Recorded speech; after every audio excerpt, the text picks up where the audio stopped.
Nah, inilah yang saya pikir di tahun 1955 Pak Karno adalah presiden yang luar biasa. Dia sangat visioner gitu ya. Nah, di mana tahun 55 adalah Indonesia baru 10 tahun merdeka. Bayangin, 10 tahun merdeka, tahu-tahu bisa mengajak pemimpin dunia ke kota kecil yang namanya Bandung, bukan Jakarta loh. Bayangin, Anda mundur setback ke tahun 55 di konferensi Asia Afrika. Bisa bayangin ya, yang datang itu ada tokoh-tokoh seperti siapa kakeknya Kim Jong Un itu Kim Il Sung ya. Kemudian ada Mao Zedong datang, kemudian ada Gamal Abdul Nasser, kemudian ada Zulfikar Ali Bhutto. Anda itu legend semua. Itu adalah Nehru datang, pemimpin India. Kenapa mereka bisa datang ke Indonesia? Karena waktu itu Pak Karno tahu SDA kita, sumber daya alam kita itu kalau dimineralkan, ini menjadi underlying daripada currency rupiah yang akan lebih stronger dari dolar gitu ya. Sementara dolar sendiri mau jadi raja dunia karena dia waktu itu declare bahwa mata uang multinational currency adalah dolar. Baru 10 tahun di challenge sama Indonesia. Oke, itu saya nggak detail kan, karena CIA tugasnya adalah akhirnya 10 tahun kemudian CIA termasuk yang mendesain sampai tahun 65 Pak Karno di kudeta atau dilengserkan. Nah, kenapa saya menggunakan kata CIA? Saya cukup waktu di markas tersebut di Langley di Virginia. Jadi kalau teman-teman suka nonton film Hollywood, kalau kameranya dari atas, terus ada Central Intelligence Agency gitu ya, ada kayak anggap stiker lah, terus orang jalan gitu ya, itu kamera dari atas. Tapi kalau kita masuk, dia ada yang puteran itu, pintu puter itu begitu masuk, yang kita lihat bukan yang ada di bawah itu, tapi yang ada di tembok di atas itu. Nah, tembok di atas itu ada sebuah kredo. Kredo inilah yang Anda tahu bahwa itu adalah tugasnya CIA. Jadi kalau kita ngelihat ke bawah ya tulisan Central Intelligence Agency, tapi kalau kita ngelihat ke atas ada sebuah kredo. Anda tahu kredo itu bacaannya apa?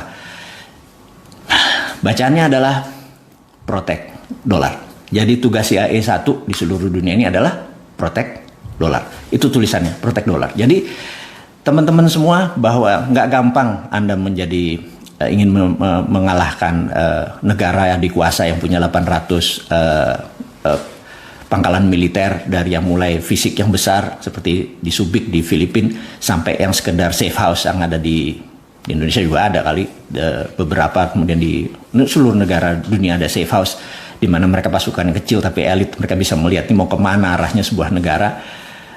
Mereka punya pasukan seperti itu, dan di sini tidak memungkinkan Indonesia menggunakan sistem yang nakal gitu ya. Tapi sekali lagi saya suka mengingatkan pemerintah, ini mumpung Cina sama Amerika lagi perang, yuk kita terbitin rupiah pakai underlayingnya sumber daya alam gitu ya. Sekali lagi, old mind doesn't work. Jadi pemimpin-pemimpin yang pakai old mind tuh, ini bosman ngomong apa nih, sontoloyo nih orang nih ngomong apa, ganggu aja lo, kita lagi redenominasi atau lo ngomong tentang rupiah kayak geledek di siang hari terus kita kekeh gitu ya, mengingatkan. Karena saya pikir kalau nggak kapan kita berdaulatnya, maksudnya kita minjem proyek dari Cina kita dibayarin atau minjem IMF dolar lagi gitu ya, ngutang terus gitu ya.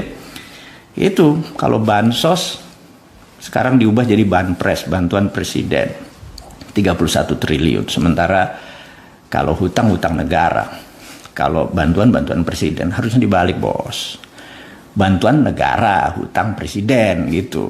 Itu baru jantan gitu ya. Nanti kalau kita jadi pemimpin, kita ingatkan siapapun itu, kalau kita mengutang ya kita bilang ya hutang presiden. Jadi akhir jabatan ya hutang tersebut harus lunas gitu kan. Janganlah dibawa ke pemerintah berikutnya. Jadi ya jantan lah, ngutang sekian ya lunasi di akhir jabatan gitu ya. Oke. Dan kalau bantuan ya bantuan negara atau bantuan pemerintah, jangan bantuan individu, bantuan menteri gitu, atau bantuan, janganlah, jabatan jangan dibawa-bawa lah. Oke, kita akan masuk ke, setelah memaki-maki, memarah-marah, menggeser-geser otak teman-teman, kita harus kasih solusi. Nah ini yang seru nih, kita harus tetap kasih solusi. Kita kan bernegara ala bosman, bernegara ala milenial yang nanti ya, harus ada solusi. Solusinya gimana? Begini, saat ini hal yang paling menyebalkan adalah sistemnya namanya pre-accounting. Pre-accounting, nah ini istilah baru lagi. Pre-accounting itu misalnya gini, sebelum kita melakukan sesuatu kita harus sebelumnya. Contoh, kalau kita mau buat rumah kita harus punya IMB, benar nggak? Itu sistem itu adalah pre-accounting, di mana sistem itu adalah sistem penjajah, gitu ya. Kalau kita mau buat kosmetik, kita mau buat apa lagi, jamu, itu harus BP POM, harus ada izinnya. Mau buat pupuk, itu harus pokoknya segala macam tuh ada izinnya dulu. Apa yang terjadi kalau 2 tahun izinnya nggak keluar? Sering sekali. Dan apa yang terjadi? Kita kalah uluran terus. Nah, saya ke depan, saya pengen mengusulkan ke negara, kalau Anda benar-benar mencintai bangsa ini, negara ini, dan benar-benar NKRI garis lurus, saya tantang, mana NKRI mumpung, wahai pejabat, gitu ya. Gimana kalau kita ke depan, kita lakukan namanya post accounting. Post accounting ini gini, misalnya dia mau buat pabrik kosmetik untuk pemutih, untuk membuat body butter, apapun itulah, banyak sekali, atau sabun gitu ya, yang untuk kecantikan. Kemudian ya udah dia izin, buat aja, nggak usah pakai izin. Begitu barangnya sudah jadi, kan ada standarnya, dikasih tahu bahwa kadar ininya harus sekian, nggak ada merkurinya, nggak ada ini, nggak ada ini, nggak ini, gini. Pokoknya kalau ditangkap sama BP POM itu ternyata mengandung hal-hal yang berbahaya, apa yang dilakukan? Yang dilakukan adalah kasih SP3. Begitu ketangkap sekali lagi tutup pabriknya, gitu ya. Nah, sehingga kita itu apa-apa tuh di belakang, gitu ya. Jadi sertifikat halal segala macam itu nggak usah pakai sertifikat di awal.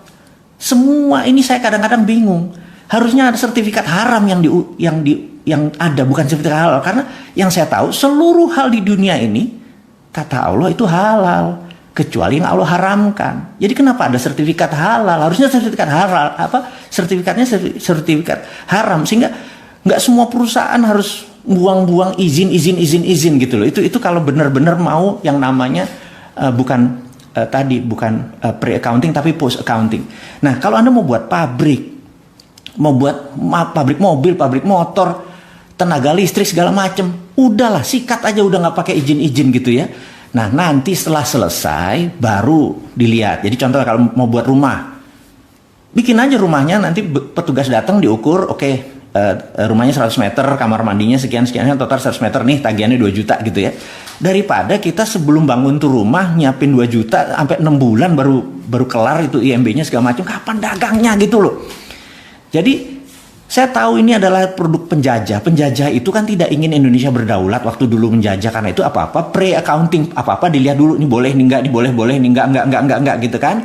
Nah, emangnya kita penjajah ini, pejabat negara ini kan enggak gitu ya. Anda jangan kayak penjajah lah pejabat itu. Pejabat itu di belakang, hati-hati mengawalnya. Jadi mau itu jamu, mau itu kosmetik, mau itu pupuk. Kita itu kalau pupuk boleh dibuat petani sendiri, kita nggak import, udah gitu aja, gitu ya. Tapi izinnya di depan, mampus aja lo, gitu. Anda kalau benar-benar mencintai tanah air Indonesia, ini usulan saya, ubah dari pre-accounting menjadi post-accounting. Jadi setelah selesainya baru kita audit, baru kita review. Membuat pabrik apa? Bikin Jo, gitu ya. Kalau Manado bilang sih, bikin Jo, bikin apa gitu ya. Mau satuin matahari sama bulan, bikin Jo, bener nggak? Nggak usah mikir, nggak mungkin segala macam, nggak mungkin, itu loser gitu. Kita kan winner semua bangsa Indonesia ini. Oke, jadi apapun buat aja dulu, baru nanti kita lihat. Ya kecuali dia buat alkohol, dia buat judi, ya segala itu udah pasti nggak boleh gitu ya. Tapi kalau hal-hal untuk bisnis, lupakan gitu. Bahkan niru pun, ya niru, imitating. Mau dari misalnya produknya Prada, kayak mau Dior ditiru, di Tanggul Angin kayak, di mana? Di Tajur, di Bogor sana mau niru, lepas.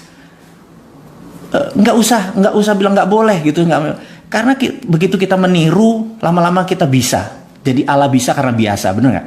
Setelah bisa nanti kita menjadi innovation, menjadi menciptakan gitu. Kalau kita meniru aja nggak boleh dengan alasan haki segala macam, itu kuno, itu old mind gitu. Kita kalau sama internasional, kita pilih bangsanya dulu baru internasional, nation interestnya kita dulu. baru internasional. Jadi mudah-mudahan teman-teman usulan kita untuk pre-accounting dan post-accounting ini, coba Anda yang teman-teman mahasiswa di sini, ada pasti ada yang profesor, ada yang doktor, ahli ekonomi, tata negara, sahabat semua. Usulan saya tentang post-accounting ini harap diviralkan. Saat ini udah hampir 10.000 teman-teman yang menyaksikan acara minggu malam ini. Mudah-mudahan terinspirasi bahwa pre-accounting adalah cara penjajah. Penjajah waktu bilang, saya mau buat rumah, mau buat apa? Sini, ukurannya gini. Oh, nggak boleh, kecilin gitu ya. Itu penjajah gitu ya. Tapi kalau membuat, bikin aja. Pokoknya nanti udah berapa meter, bener-bener rumah tetangga nggak diambil tanahnya tentunya. Kita hitung, oke, ini bayar 2 juta, ini bayar 3 juta. Di belakang. Itu kita menjadi, menjadi negara yang cepat berkembang. Dan resesi yang tadi dibilang ini, lewat, percaya saya. Saya kalau ketemu teman-teman di pedesaan segala macam, mereka bisa buat pupuk, mereka buat pakan ternak, mereka bisa buat pakan ikan, semuanya luar biasa. Tapi begitu mereka mau komersial, mereka bilang ini harus ada BPOM lah, izin inilah sertifikat itu yang saya bilang sak. Dan gak ada satupun yang teriak seperti saya bilang saya yang pertama dia teriak bahwa itu penjajah. Kalau Anda lakukan itu namanya pre-accounting. Saat ini kalau mau menjadi negara berdaulat, kita lakukan yang namanya post-accounting.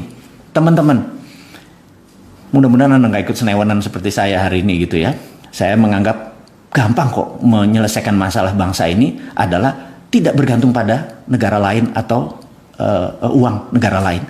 Beri aja masyarakat itu kedaulatan. Mereka boleh melakukan apapun selama tidak membuat barang itu membunuh orang. Gitu ya. Sekali lagi, mudah-mudahan di acara ini jam berapa ya? Baik sahabat semua, ini udah 45 menit saya ngobrol dengan sahabat semua. Dan terima kasih buat waktunya. Saya mudah-mudahan apa yang diinformasikan hari ini berfaedah buat Anda semua. Semoga hari Anda minggu-minggu depan menjadi bermanfaat. Anda sukses dengan apa yang diinginkan.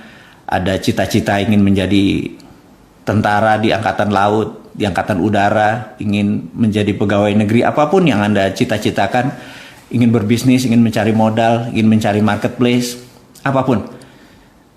Saya doakan Anda semua sukses. Tanpa berpanjang lebar, terima kasih atas waktunya. Saya mohon maaf jika ada yang tersinggung, jika pemilihan kata-kata saya tidak berkenan. Dan untuk buzzer, saya ingatkan terakhir, yuk berkompetisi sehat dengan Bosman. Dari saya, terima kasih. Assalamualaikum warahmatullahi wabarakatuh.